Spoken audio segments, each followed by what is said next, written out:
ભારતભરમાં ગાયને માતા તરીકે પૂજવામાં આવે છે, કેમ કે તેમાં 33 કરોડ જેટલા દેવો વાસ કરે છે. સંસ્કૃતિના જતનમાં ગાયનું મહત્વ છે. ગાયને દેવી સ્વરૂપ માનવામાં આવે છે. જો કે તસવીરોમાં દેખાતો આ અનુકંપિત દ્રશ્ય અમે આપને ટીવી સ્ક્રીન પર બતાવી રહ્યા છીએ. આ દ્રશ્ય ડીસા નગરપાલિકાની બેદરકારીનો બોલતો પુરાવો છે. ડીસાના સોમનાથ વિસ્તારમાં એક ગાય બીમાર હતી અને બીમારી બાદનો કોલ આવતા નગરપાલિકા તંત્ર ત્યાં પહોંચ્યું છે અને આપ જોઈ રહ્યા છો તેના પગ અને મોઢું બાંધેલું છે. તેવી ક્રૂરતા સાથે આ ગાયને નગરપાલિકાના જે ફરજ પરનો સ્ટાફ હતો તેઓએ આ રીતે બાંધી હતી. એટલું પૂરતું ન હતું. તે બાદ તેને ટ્રોલીમાં કે જે મરદાઓ પશુના લઈ જવાયા છે તે ટ્રોલીમાં તેને જીવતી ગાયને નાખી હતી.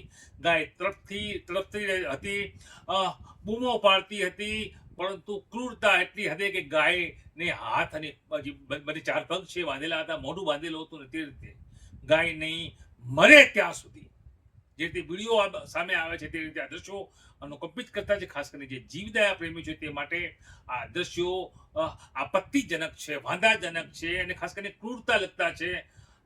તે અચરજ પમાડતા દ્રશ્યોમાં હવે લોકોમાં રોષ ઉઠ્યો છે, કેમ કે આ જીવિત ગાયને સારવાર આપવાની જગ્યાએ વેટરનરી તબીબો પાસે લઈ જવાની જગ્યાએ જે પણ સ્ટાફ હતો તે ગાયને હાથીખાનું કે જ્યાં ઢોરવાળો કહેવાય છે, ડીસા નગરપાલિકા લાઠી બજાર વિસ્તાર, ત્યાં લાવવામાં આવે છે. અને આ ગાય પૂરી રાત બૂમો પાડે છે, તફડિયા મારે છે અને તે બાદ અંતિમ ક્ષણોમાં તેનો શ્વાસ તે છોડી દે છે.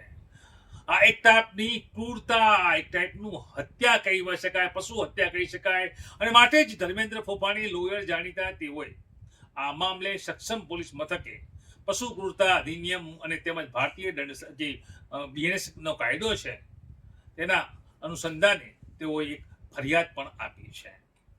લેખિત ફરિયાદમાં તેઓ સ્પષ્ટ આક્ષેપ કર્યો છે કે જે પણ લોકોએ આ બેરહમી રાક્ષસી કૃત્ય કર્યું છે તેઓએ ગાયની હત્યા કર્યાનું કહી શકાય. અને તે રીતે પુરાવા રૂપ આ જે વિડીયો છે, આ તસવીરો સામે આવી છે, લાઈવ કદાચ સોશિયલ મીડિયામાં થયું છે, તે તમામ ધ્યાને રાખી જે પણ વ્યક્તિની આ બદમાશી, આ નિષ્ક્રિયતા, આ ગફલત અથવા આ ક્રૂરતા હોય તેની સામે કામ લેવામાં આવે ને તે રીતે પોલીસે આ મામલે હવે સંજ્ઞાન લીધું છે.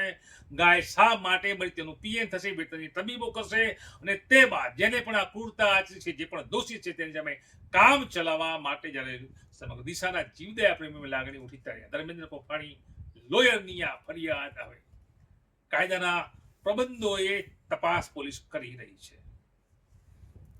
મને આજ સવારે જાણવા મળ્યું કે અહીંયા હાથીખાનામાં ગઈકાલે એક ગાયને લાવી અને બાંધી અને જે પાછળ ટ્રેક્ટર દેખાય છે ટ્રોલું એની અંદર આખી રાત રાખેલી અને સવારે એ ગાય તડપીને મૃત્યુ પામેલ છે.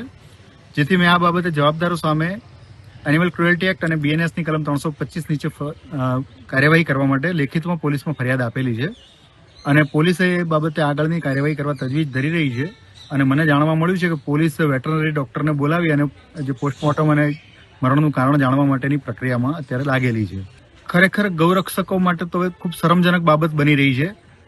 ગૌરક્ષકોએ આ રીતે જો ગાયોની હત્યા થશે તો એ ધાર્મિક લાગણી શ્રાવણ મહિનામાં દુભાય છે. અને શ્રાવણ મહિનો હોય કે કોઈ પણ મહિનો હોય, કતલ એ કતલ જ છે. એ હિન્દુ કરે કે બીજો કોઈ કરે, આ પણ ખુલ્લેઆમ કતલ જ દેખાઈ રહી છે હાલના તબક્કે તો. જેના કારણે જે ગૌ પ્રેમીઓ છે, જીવદયા પ્રેમીઓ છે, એમનામાં ખૂબ જ આક્રોશ છે. સાથે સાથે એક બહુ ગંભીર બાબત એ પણ છે કે મનુષ્ય જીવન માટે પણ જે રખડતા પશુઓ છે એ જોખમી હોવા છતાં ડીસા નગરપાલિકા પાસે આ પશુઓ રાખવા માટે કોઈ સગવડ નથી. અને જે સગવડ સ્વયંસેવી સંસ્થાઓ ચલાવતી હતી એ પણ નગરપાલિકા હડપ કરી જવા માંગે છે. નગરપાલિકા સામે વિરોધમાં તો દરેક વ્યક્તિ પોતાના મનથી અંદરથી ખૂબ જ આક્રોશિત છે અને એના નગરપાલિકાની સામે વિરોધમાં બીજું કંઈ કરવાનું ના આવે, પરંતુ નગરપાલિકાના જવાબદારોની સામે જે ફોજદારી ફરિયાદ થાય એમાં ઇન્વેસ્ટિગેશનમાં જે પણ જવાબદાર હોય એ તમામની સામે કાયદેસર કાર્યવાહી થાય.